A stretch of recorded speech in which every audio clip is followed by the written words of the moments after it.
नहीं। एक सेठ थे, बहुत धनाढ्य थे। वो सेठ, उनके 4 बच्चे थे। सेठ ने कहा कि देखो, मेरे रहते रहते अगर बच्चों का बंटवारा हो जाए तो हमारे बच्चे सब, हमारे पास धन इतना है, सब खुशहाल हो जाएंगे।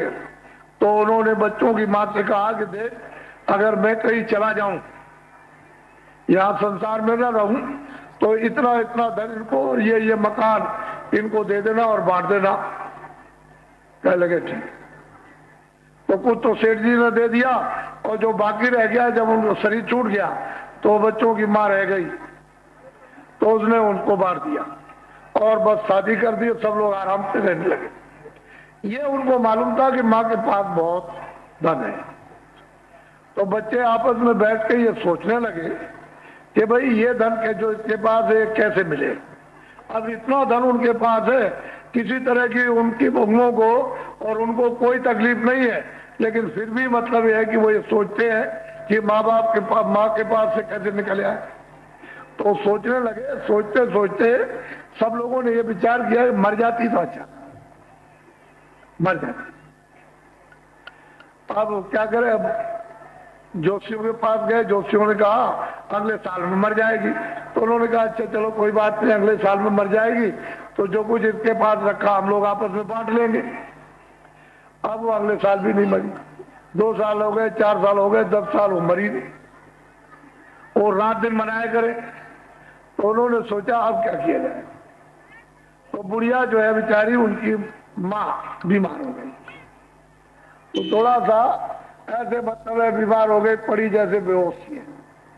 तो लड़कों ने कहा कि ये मौका तो सबसे अच्छा, इससे मौका और बढ़िया हमको क्या मिल सकता है। जल्दी गांव में ढंढोरा पीटो कि हमारी माँ खत्म हो गई। फौरन गए, दुकान से कपड़ा ले आए और बांस ले आए। कपड़ा ले आकर और धीरे से बुढ़िया को बांस में रख दिया और ढंढोरा पीट दिया कि बुढ़िया मर गई। बस गांव के लोग बड़े आदमी थे, धनी मानी थे, वो तो सेवा करते ही थे। तो सब लोग इकट्ठे हो गए और सब, तो उन्होंने कहा देखो भाई, जब हम उठाएंगे इस बुढ़िया को तो तुम लोग एक साथ बोलना, आगे पीछे नहीं। तो जब उन्होंने उठाया उसको, टिकटी को, उसकी लाश को, तो उन्होंने कहा कि राम नाम सत्य है, सत्य बोलो मुक्त है। तो वो राम नाम सत्य बोले, वो कहे सत्य बोलो मुक्त है। ये जैसे ही उठाया तैसे ही बुढ़िया ने आवाज दी कि अरे लड़कों, मैं तो जिंदा हूं, तुम ये क्या कर रहे मेरे साथ। तो लड़के कहते, जो बुढ़िया कहे तो सत्य है और राम नाम सत्य है। जो बुढ़िया कहे तो सत्य है और राम नाम सत्य है। जो बुढ़िया कहे तो सत्य है और राम नाम सत्य है। जो बुढ़िया कहे तो सत्य है और राम नाम सत्य है। और सबको बुलवा करके और ले चले। बोलते जा, बुढ़िया की आवाज तो किसी को सुनाई नहीं दी गई। वो तो लड़कों ने जान लिया कि बुढ़िया जिंदा हो गई और वहां चिता पहले करवा दी। और सब बोलते रहे कि जो बुढ़िया कहे, बुढ़िया तू सच कहती है कि मैं जिंदा हूं, मैं अभी मरी नहीं, लेकिन मेरे साथ ये क्या, जो बुढ़िया कहे तो सच है, लेकिन अब तो राम नाम सत्य है।